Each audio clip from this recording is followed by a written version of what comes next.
All right, today we're looking at Genesis 35. This chapter is another transitional chapter in the book where you see the death of the old guard and the birth of a new guard. And so the things are starting to transfer over to the next man. We're going to see in this the death of the chapter ends with the death of Isaac, but there's a lot of other deaths mentioned as well.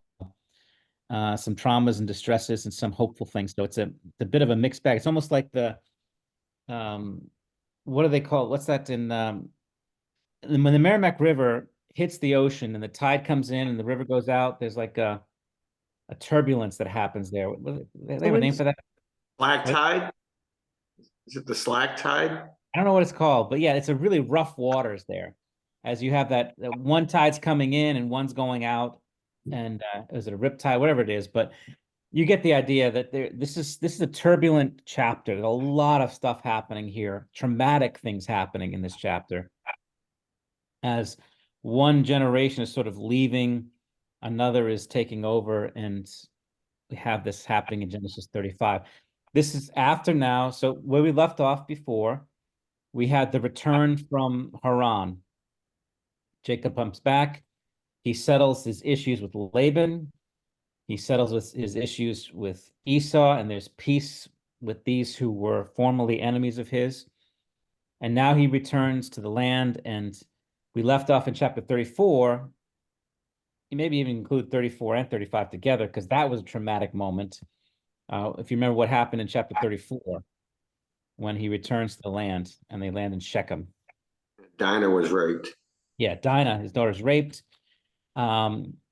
And she's raped by a prince even. And so it's sort of it's not this violent, humiliating rape as it is a prince of the land who is used to getting whatever he wants, just takes what he wants. Kind of like our politicians today. They seem to have this problem with taking whatever they want when it comes to women.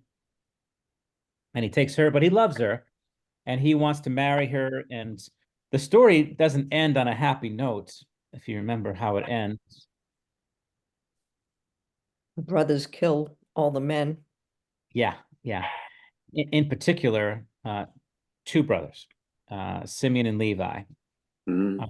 It's important to know that, because these 34 and then what happens in 35 is going to sort of set up explanations for why things develop the way they do over time.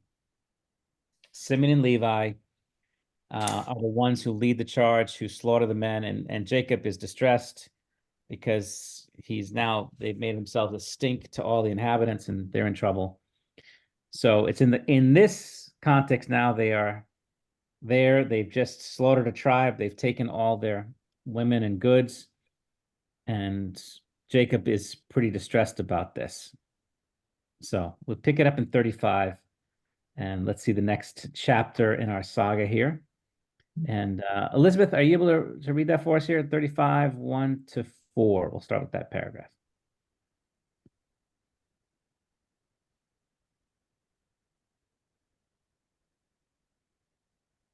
Okay. You're on me. Okay, there she goes. Yeah. Okay, five and following. Chapter 35, 1 to 4. Wonderful. Okay. God said to Jacob, arise, go up. Hang on a second. I forgot. Okay. Go up to Bethel and dwell there. Make an altar there to the God who appeared to you when you fled from your brother Esau. So Jacob said to his household and to all who were with him, put away the foreign gods that are among you and purify yourselves and change your garments. Then let us arise and go up to Bethel, so that I may make there an altar to the God who answers me in the day of my distress and has been with me wherever I have gone. So they gave to Jacob all the foreign gods that they had and the rings that were in their ears. Jacob hid them under the terebinth tree that was near Shechem. Okay. All right, let's look at our map here. I'm going to pull it up if I can find it here. So they're in the land.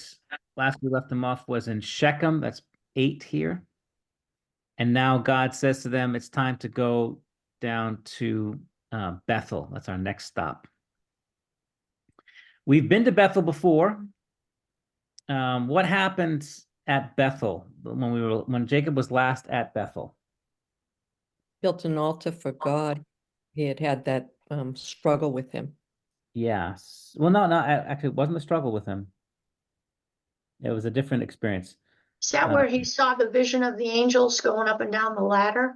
Yes, that's where he has the dream of the staircase or a ladder between heaven and earth, and the angels of God ascending and descending. And he calls the place Bethel, which means, do you remember what Bethel means? Something God. Yeah, it's the house of God. So good. This was where Jacob had the vision of the angels and the staircase. But also more significantly is what was said at Bethel. So in that dream, he sees what he sees is the angels of God ascending and descending. But what does the Lord tell him at Bethel, if you remember? He restates the covenant to them. Yeah, the Lord basically declares the covenant. You're going to see this a lot in the scriptures where God will establish his covenant twice, where he sort of announces it and once, and then he kind of comes back and affirms it. It's almost like, if you remember, like David, when he is a child, Samuel comes and anoints him king, if you remember that. But he doesn't take the throne for another, goodness, 30 years maybe. Who knows how long it was. It was a long time before he actually takes the throne. So there is this delay between the two, where God will, for example, with Abraham, will say to him, he gives him the promise, leave your country and go to land I'm going to give to you. And then when he gets in the land, he puts him through the covenant ceremony after that, where he restates that promise. And so it was in Bethel that he makes that covenant. But at that time, that was not, he was far away from receiving any of that. It was making promises to him. I'll bring you back to the land. I'll make your name great, descendants, and give you this land again. Same promise he gave to Abraham and Isaac. But then Jacob immediately is on his way out of that land. He's gone. And Jacob made a promise, if you remember. Remember after that? At the end of that? Basically his conversion for all practical purposes. This is my God, and so forth. Yeah. And if the Lord will bring me back, I will give him a tenth of everything. He will dedicate himself fully to the Lord, if assuming the Lord keeps his promise. So here the Lord now declares we've come back to Bethel. We've been waiting for this moment when he's returned to Bethel. So this is a very important moment for Jacob. What does he says? The Lord here the Lord declared the covenant, and now is the fulfillment of that promise. He's brought him back safely, as he said he would, and he's made even a huge family out of him. So Jacob now is given instructions. What is he to do when he gets to Bethel? Build a memorial. Yeah. Okay. Build an altar to the God who appeared to you back then. Okay. So Jacob now prepares for this moment. What does he do? He instructs everybody to put away their false gods and to clean up and to get dressed in clean clothes. Put away the foreign gods. That's interesting. This whole time, you have to remember how rampant idolatry is. This is the this is the water that everyone's swimming in, is idolatry. And so even Jacob's household, there are foreign gods in the household. And we know, for example, who took some of those foreign gods. Rachel. Yeah. Rachel did as well, right? But that they would have been throughout. And again, Jacob's household includes all the servants, which could have been, this could have been hundreds of people that we know. So there's gonna be all kinds, and these are gonna be foreigners. These are gonna be coming from pagan lands. So he says, put away the foreign gods. What else? Next, he said, and purify yourselves. How would they purify themselves? Bathe, Yeah, probably. I Change think your clothes. yeah. fresh oil in their hair and beards. Wash yourselves and then change your garments. You know why they change the garments? What's that about? Sunday come to meeting. Yeah, kind of like that. It is kind of like that. You have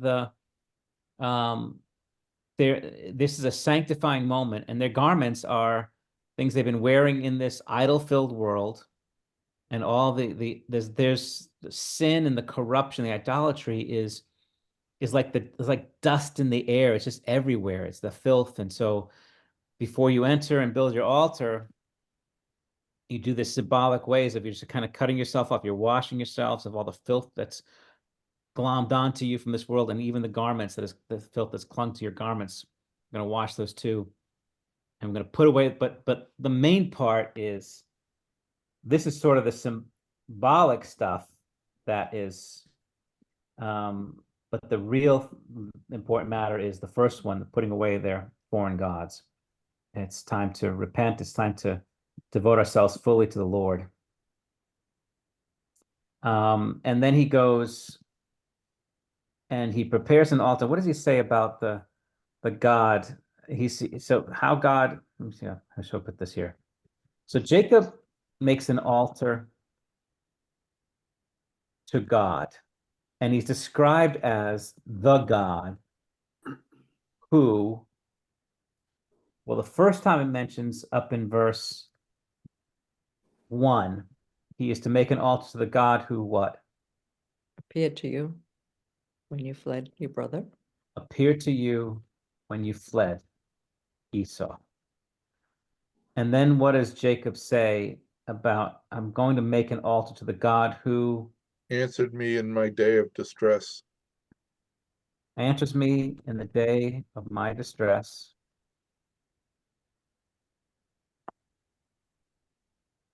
And He's always with me. has been with me wherever I have gone.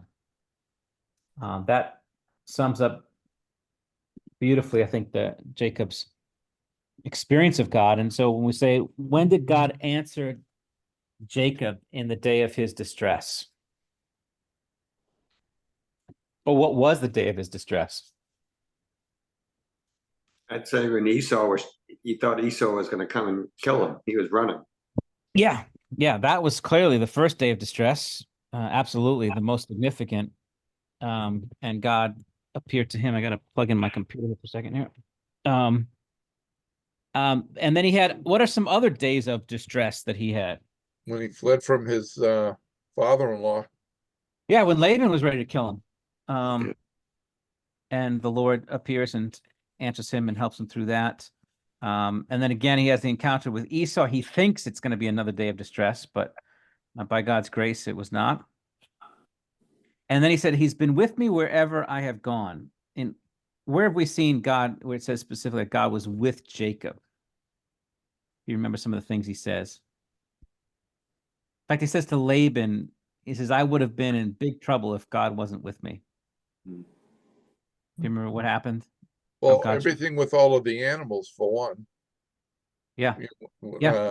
No matter what way Laban changed the rules, he made out.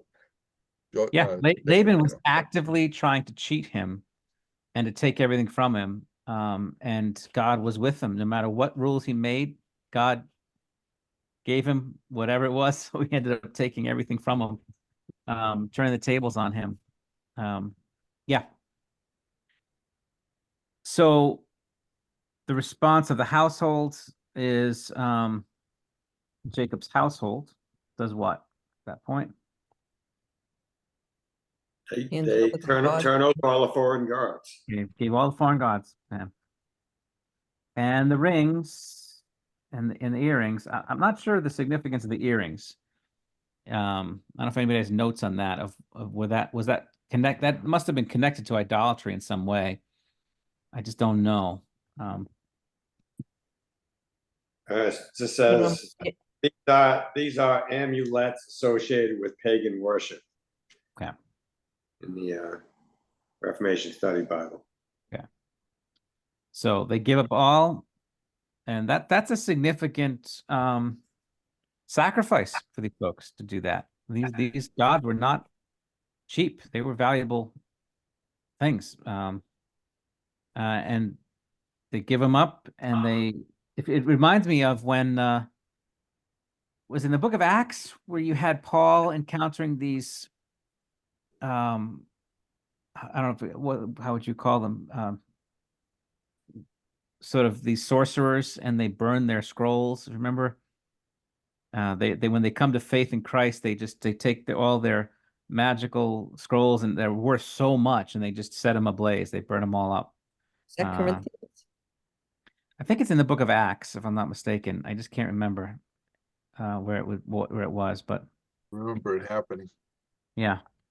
So Jacob, they give them all, and Jacob hides them under the terebinth tree that was near Shechem. I don't know, again, under the terebinth tree, is there some significance to that? And why he hides them under a terebinth tree. I'm not sure of the meaning of that. I know trees have a significant place in the book of Genesis. A lot of things happen by these trees. But he hides them, buries them from there. If anybody has a note, feel free to read it. I don't know off the top of my head. The thing just says probably the sacred tree associated with Abraham. Okay. Terebinth tree. I don't know about that. Okay. All right, good. All right, well, let's pick it up. Verses 5 to 8. Rob Roy, you want to get that for us? 5 to 8. Okay. And as they journeyed, a terror from God fell upon the cities that were around them, so that they did not pursue the sons of Jacob. And Jacob came to Luz, that is Bethel, which is in the land of Canaan, he and all the people who were with him. And there he built an altar and called the place El Bethel, because there God had revealed himself to him when he fled from his brother. And Deborah, Rebekah's nurse, died, and she was buried under the oak below Bethel. So he called its name Allon Bakuth. Okay. All right. So now they journey from Shechem to Bethel. And a few things are said here about that trip. What's the first thing he says in verse 5?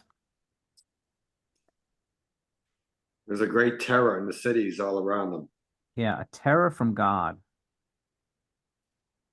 fell around them, around the cities around them. So remember Jacob's fear. What was he afraid of after his sons killed all the men of Shechem? That the Canaanites would get together and come after him and his family? Yeah, they've made himself a threat now, a violent threat to the. Elizabeth Reiki. Yeah. Yeah, I'd like to know my Sorry. So a terror falls from God upon all those places they do not pursue, though they would have been inclined to, if that hadn't happened. Because that was Abraham, Jacob knew, Shechem, if they probably have peace treaties with other tribes, other cities, and they are going to be obliged to attack them. And now they did not pursue the sons of Jacob. Jacob arrives at Luz. That's what the name was at the time. He renames it Bethel, in the land of Canaan.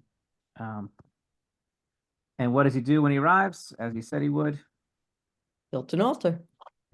Build an altar.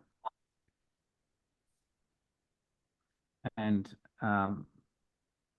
because there it calls it El Bethel. El Bethel means So if Bethel means house of God, wouldn't that be God, house of God? Yeah, it would be the God of Bethel. Called the place and builds an altar and calls it El Bethel. I think that's what it means, right? Yeah. God of Oh, yeah. the God of Bethel. And there God revealed himself. Again, they mention again that when he fled from his brother.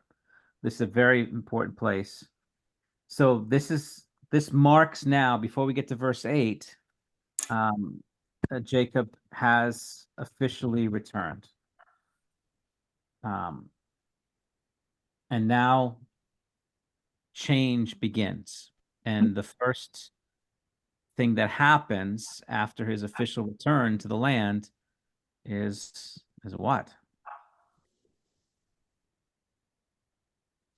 We'll call this the changing of the guard begins. All What right. hap- Deborah's nurse, or yeah, I'm trying to think. Is it Deborah's nurse dies? Yeah, Deborah, her name is Deborah. It's Rebecca's nurse. Or yeah, okay.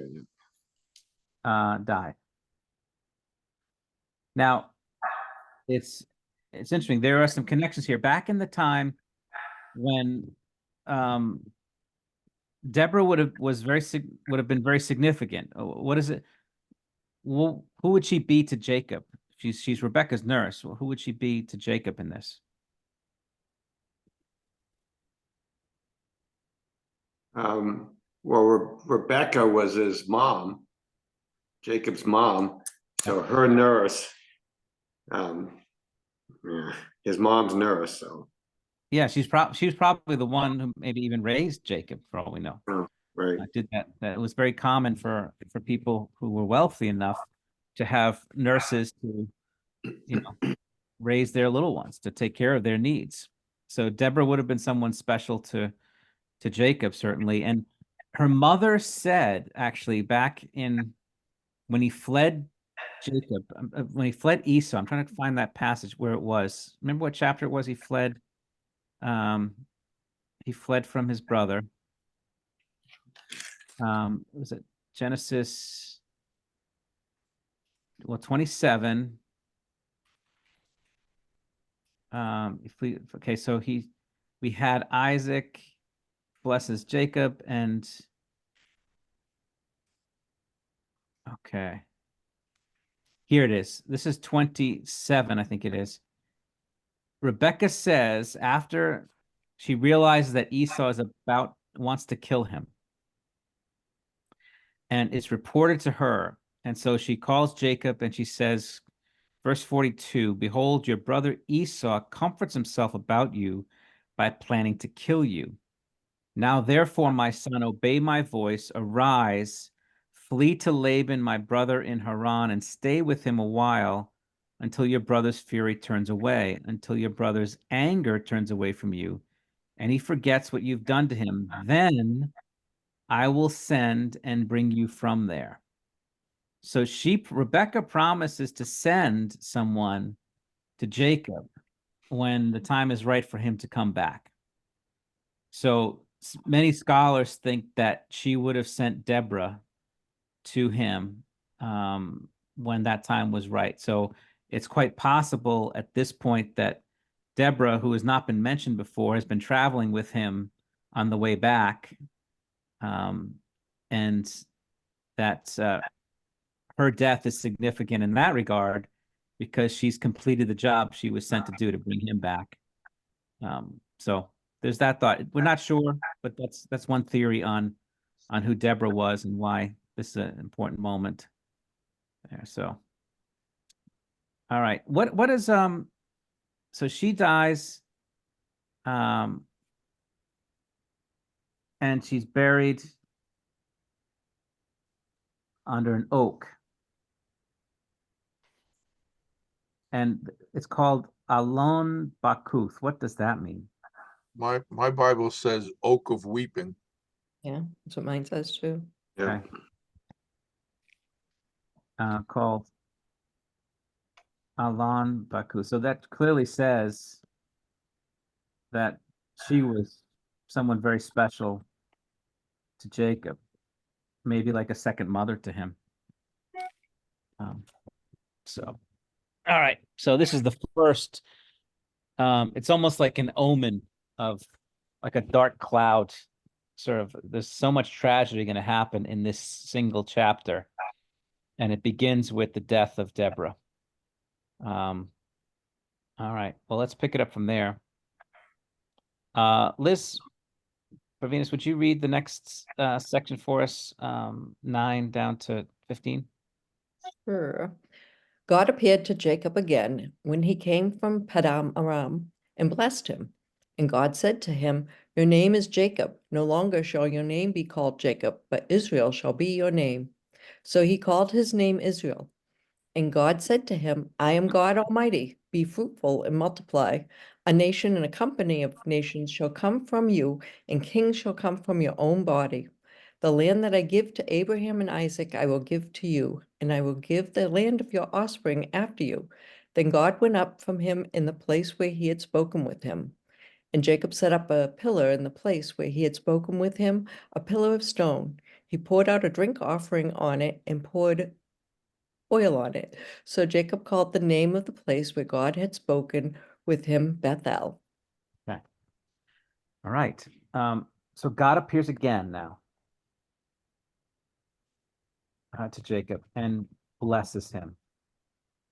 And what does he do? There's some very significant things happening here. What's the first thing he does? He blesses. Changes his name.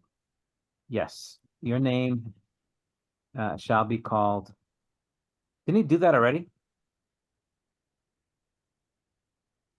Remember? Yes.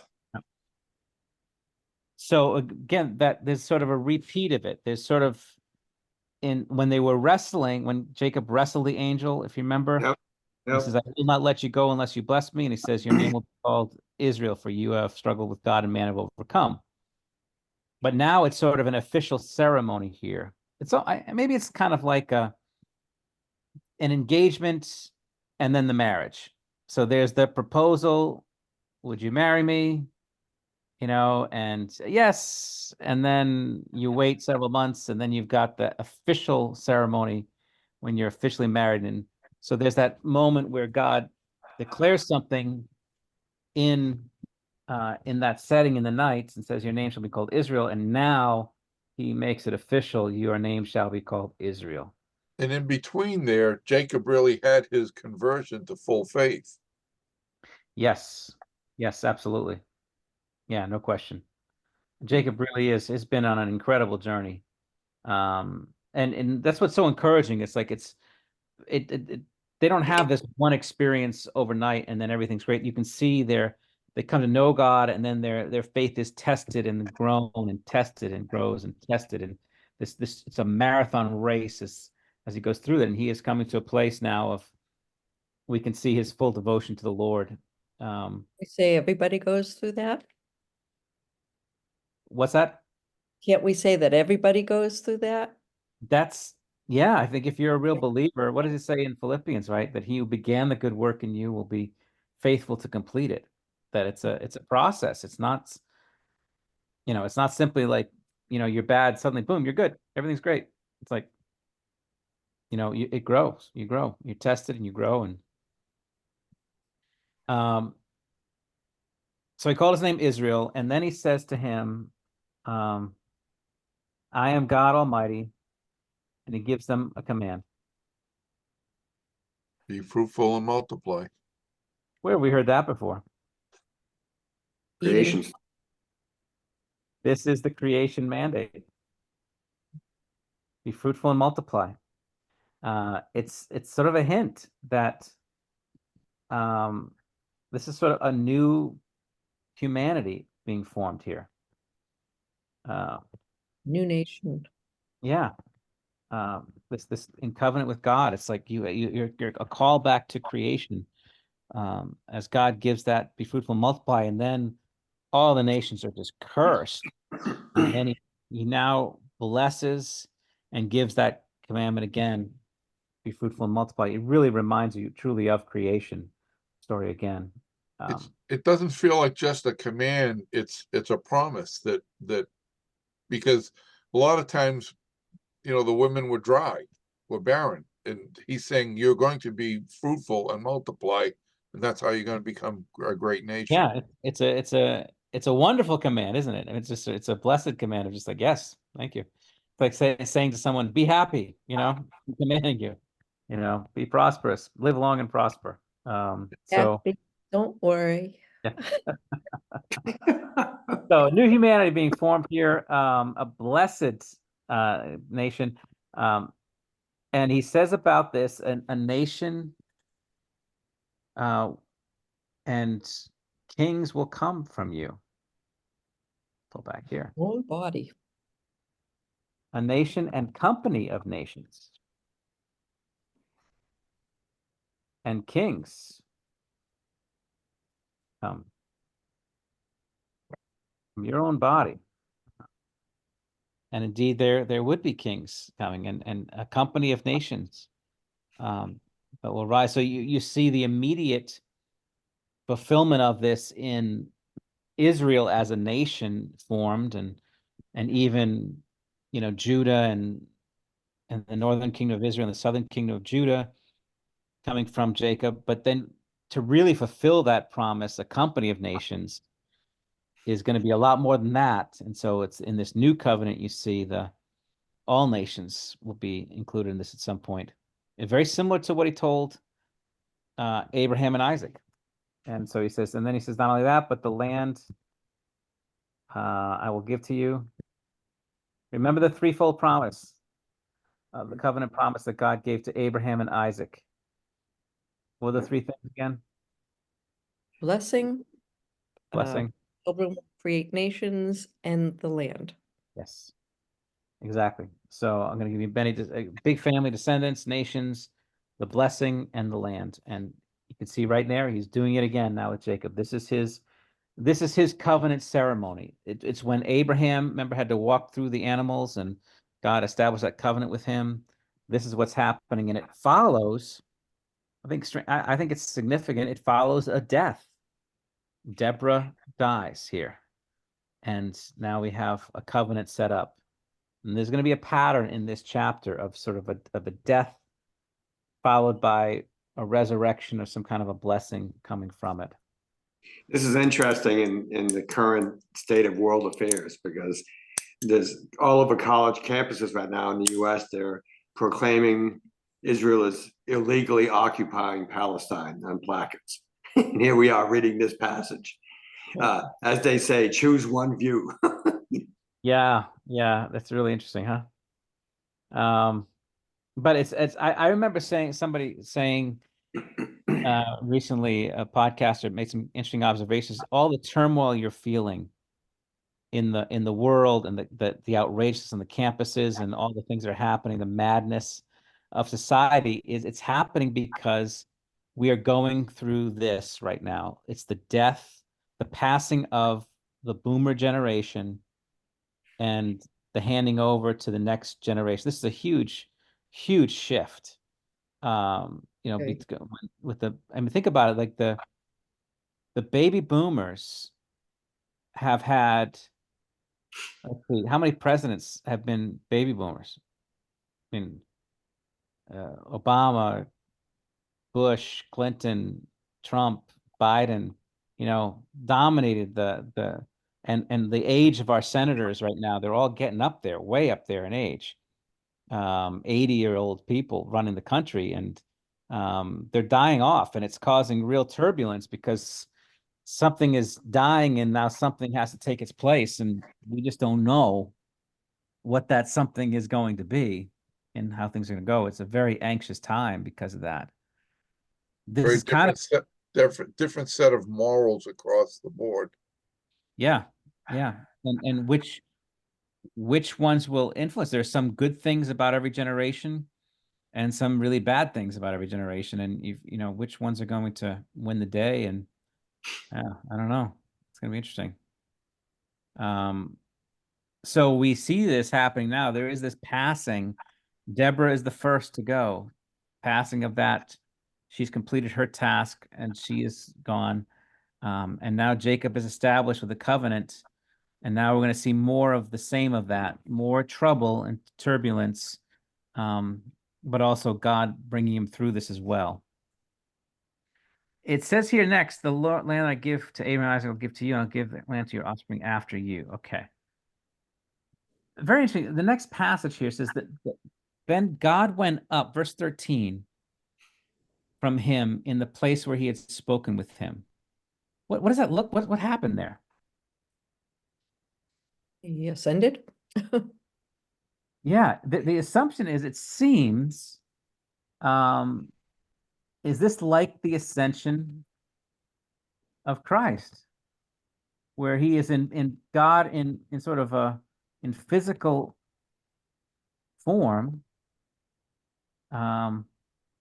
ascends, returns to heaven. That it just kind of says it, but when you start thinking about it, it's like, yeah, it's probably how it would have been, because throughout the book of Genesis, God appears to people and interacts with them in physical form. And so clearly, the way it's described here, the Lord appears to Jacob. Doesn't say how God appeared to him. Doesn't say in a dream. Yeah, no, it's definitely in person. It's not a Yeah. vision. He appeared to him in person. So it's probably like the way that he appeared to Abraham, coming to him as a man, and then God returns to heaven. And so this is, when you see God appearing, this is the Son of God, because the Son is the visible image of God. And we know that he's physically appeared to him before because they fought. Yeah. Yeah. Yeah. But I thought that was the angel of the Lord. I'm kind of confused at them saying that Yeah. God appeared to Jacob. And I have the King James version, and it doesn't say appeared. It just says, and God said unto Jacob, arise and go to Bethel and dwell there. So I just found it In this interesting. passage here, Yep. well, God said to Jacob, arise, go to Bethel. But then in verse 9, God appeared to Jacob again. Yeah. I was looking at verse 9. So God may have spoken to him. It may be that in a dream before he gets to Bethel, it could be in a vision or a dream that God speaks to him and says that. But when he gets to Bethel, God appears to him there. Yeah. Well, people say things like only Moses saw well, nobody has seen God, that Moses saw his back as he went by the cleft of the rock. And so I'm just confused by this. Yeah, that's what we talked about before, like a little bit about in the Old Testament, you clearly have theophany. God in sort of two forms. There's the visible God and the invisible God. And when you see the New Testament, it's explained to us that the Son is the visible image of the invisible God, that the Father is the invisible one. The Son is the visible image of the invisible God. No one has ever seen God the Father, but the Son has made him known to us. So we would say if Jacob is seeing God in the flesh, he's seeing the Son of God. Yeah. He's seeing the visible one. Clearly God. And that's the whole thing. It's like, it's not 3 in 1. pretty clear. This is God who's appearing to Jacob. Right. We could say, yeah.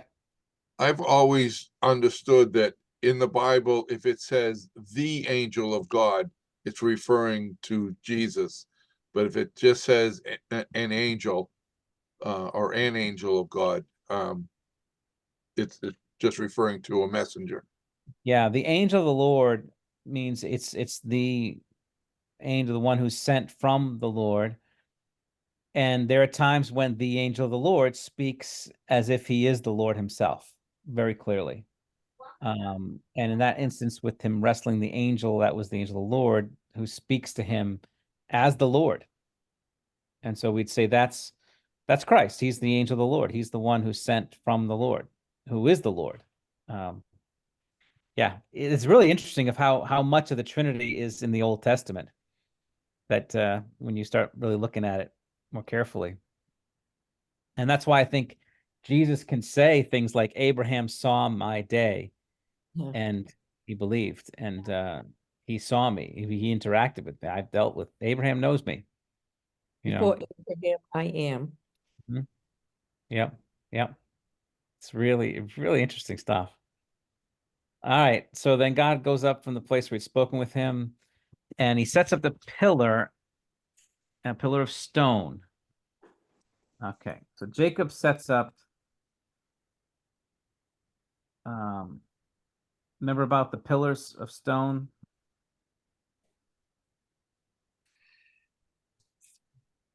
You know, just to hold on, just for the previous comment you made, it lends credence. Some people think that Melchizedek was a manifestation of the pre-incarnate Christ. Yeah. And when you recite that verse that Jesus said that Abraham saw my day, or Abraham had that encounter with Melchizedek, it kind of sheds a little ammo in that viewpoint. It could be. Yeah, it could be. Abraham had so many encounters with the Lord in Yes, yes. form. Yeah.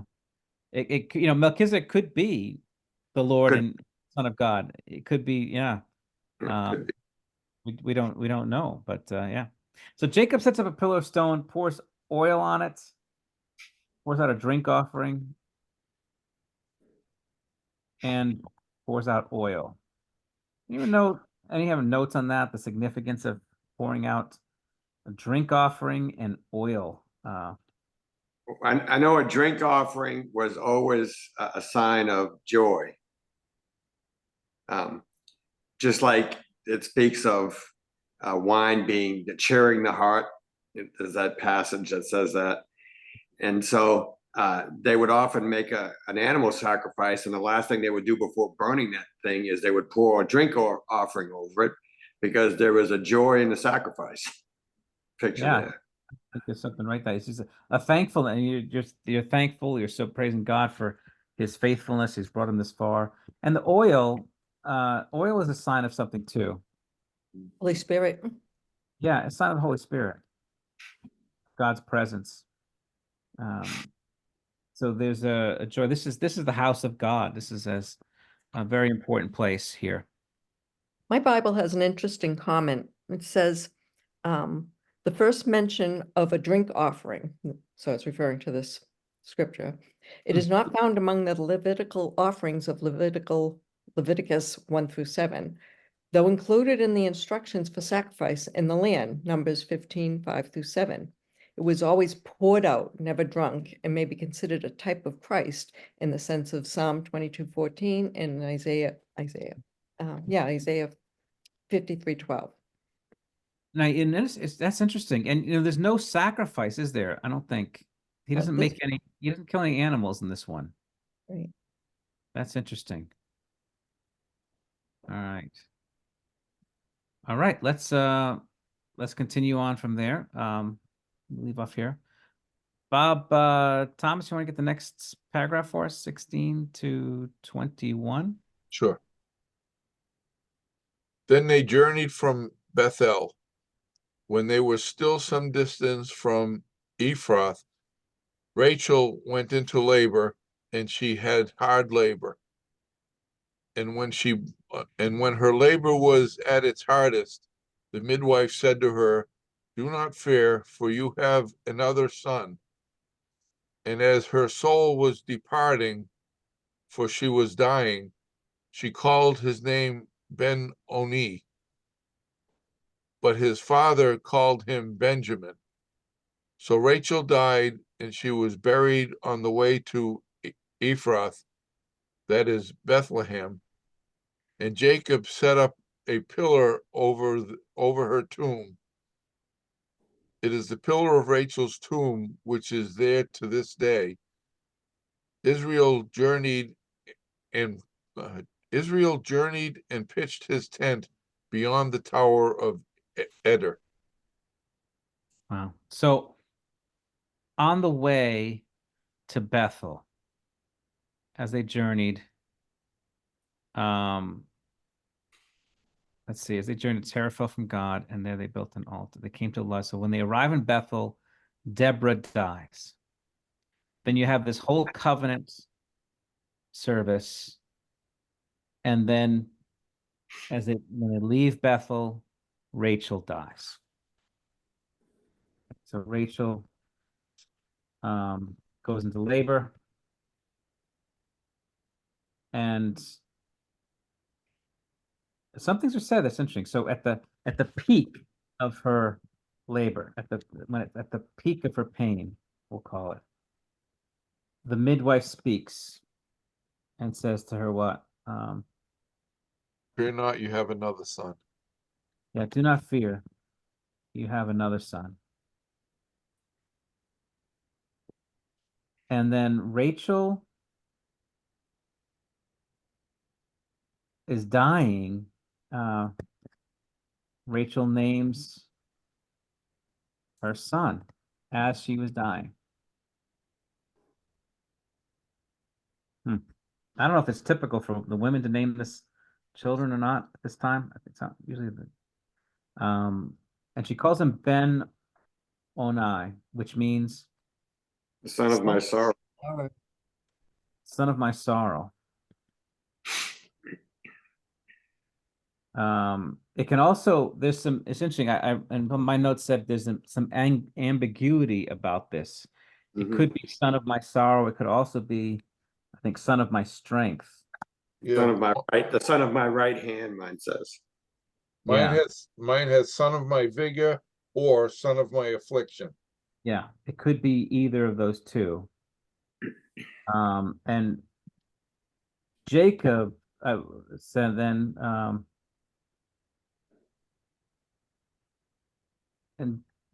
but his father, Jacob calls him Benjamin. Which sort of which is very clear, which means Son of my right hand. son of my right hand, emphasizing this is not son of my sorrow, but son of my strength, son of my vigor of my right hand. And so Rachel is buried, dies, and is buried on the way to Ephrath, that is Bethlehem. I have an that. interesting note about the naming. Yeah, It go ahead. says, this illustrates two aspects of Christ. As Benoni, he was the suffering one because of whom a sword pierced his mother's heart. As Benjamin, head of a warrior tribe, firmly joined to Judah, the kingly tribe. He's pictured as the victorious one. Yeah, it's interesting. And so here's Rachel's connection with Bethlehem is very interesting. That's where, she's going there. That's where she's buried in the birth of her son, Benjamin. And the first king, Saul, was from the tribe of Benjamin. He comes from Benjamin. Yeah. And through affliction and victory. So there is this, again, we see this pattern. There's a death and a resurrection here. Someone has died, but then there's new life that comes from it too. There seems to be a pattern here in this chapter. All right. So he sets up another pillar. So you can imagine, poor Jacob, man, he's going through a lot right now, and it's only going to get worse. The tomb. So they pitch their tent, and they beyond the Tower of Ader. And then we read this little verse here. Claudette, would you read 22 and just take it down to 26? Actually, why don't you finish the chapter for us, 22 down to 29? While Israel lived in that land, Reuben went on and lay with Bilhah, his father's concubine, and Israel heard of it. Now the sons of Jacob were 12. The sons of Leah, Reuben, Jacob's firstborn, Simeon, Levi, Judah, Issachar, and Zebulun. The sons of Rachel, Joseph and Benjamin. The sons of Bilhah, Rachel's servant, Dan and Naphtali. Right. The sons of Zilpah, Leah's servants, Gad and Asher. These were the sons of Jacob, who were born to him in Paddan Aram. And Jacob came to his father Isaac at Mamre, or Kiriath Arba, that is Hebron, where Abraham and Isaac had sojourned. Now the days of Isaac were 180 years, And Isaac breathed his last, and he died and was gathered to his people, old and full of days. And his sons, Esau and Jacob, buried him. All right. This concludes now that the story of Isaac is finished here. But something happens. It's just one verse, not even a full verse. What happens?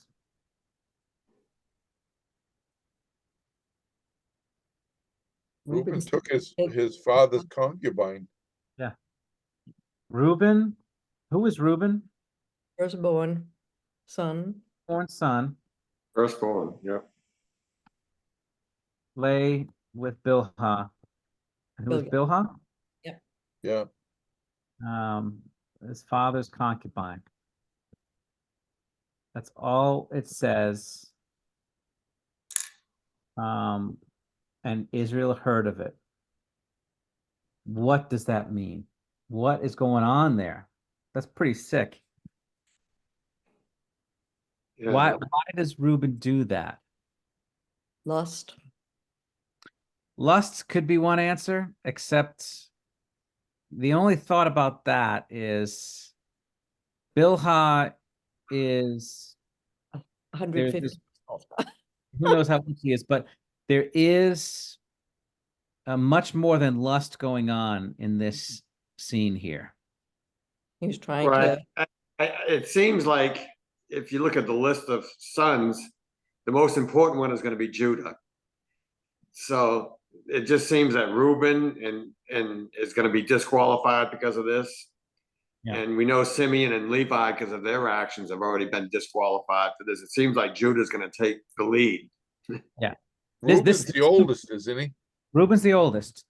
So we know the end of the story that Judah is the one, but he's the fourth one. And so we had the last story in chapter 34 explained why Simeon and Levi were not allowed given an inheritance in the land. In this very brief verse is the reason why Reuben will not be given the rights of the firstborn. And so Judah rises to that place. And Judah will be a very significant figure in the rest of this book. But what was Reuben doing? Why would he do this? There's a real reason for this. In fact, it's done in another place. There was another time when the son slept with his father's concubine. Absalom. David, Absalom did it. Yeah. Do you remember what it meant? I'm sorry? They were showing that they were taking over the kingship, the leadership. It's an act of rebellion, like a coup, Yeah. to claim authority over the family. I mean, it's pretty humiliating when you think about it. Can you imagine how Dan and Naphtali felt about this? It was that's their mother that he did this to. Another So- one too, in similar to this, that there was one of David's sons, I can't remember his name. He tried to make himself king before David died. They went and crowned Solomon, and then he came and he asked Bathsheba for David's sleep partner to keep him warm, Yeah. and she had him killed. Yes. Yeah. This is how they use those kind of things to exert power and influence over them. So he is taking something that belongs to his father. I mean, this is his father's concubine, and to take that is a real act of rebellion. It's a stepping over the line, for whatever reason, But Jacob is now 140 years old at this point. We know that because Isaac is 180 and Isaac was 40 when he had Jacob. So Jacob's 140 years old. He's an old man, and Reuben is exerting his position to establish himself as the leader, as the authority over his brothers. And if he had just been patient and let God's plan unfold, He would Yeah. have been the leader. Yeah. Yep. And so it's, again, we have this just trouble. So Reuben, in this action, Reuben forfeits, because of this, will forfeit. And that little phrase, and Israel heard of it, it just lets you know, Daddy knows. he knows, and this is not the end of the story here. We got other things to cover now. We're going to come back to this, and they will. He will come back to it at the end when he'll explain. But Reuben will forfeit his place as the oldest. As first. Birthright. Yeah. Okay. So then we have the 12 sons of Jacob that were mentioned there. We've seen them before. Now we have the full list. Full list is finally here. Before we only had 11. Now we've got the full list of 12. So as we go through them, we had from Leah, it was Reuben, Simeon, Levi, Judah, Issachar, and Zebulun. And we're going to put a little star. We as the story's unfolding, we can see that Reuben is disqualified. Simeon, disqualified. Levi, disqualified. And so now it comes to Judah. We'll put him in all caps. He's going to be the one. Then we have Rachel.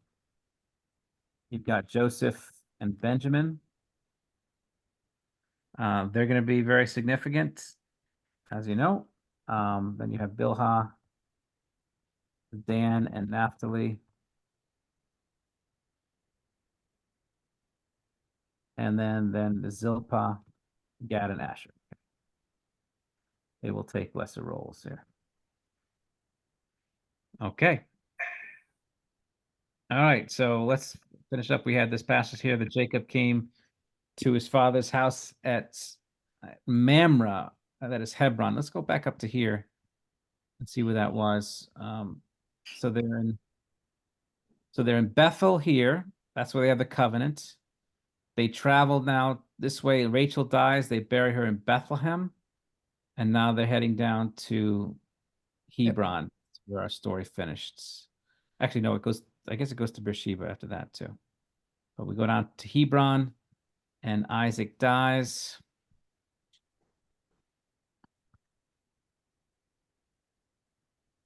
And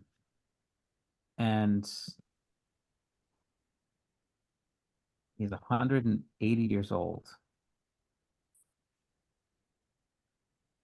So when you think about that, remember when he was dying and they thought he was dying and he was going to bless his sons? How long ago was that?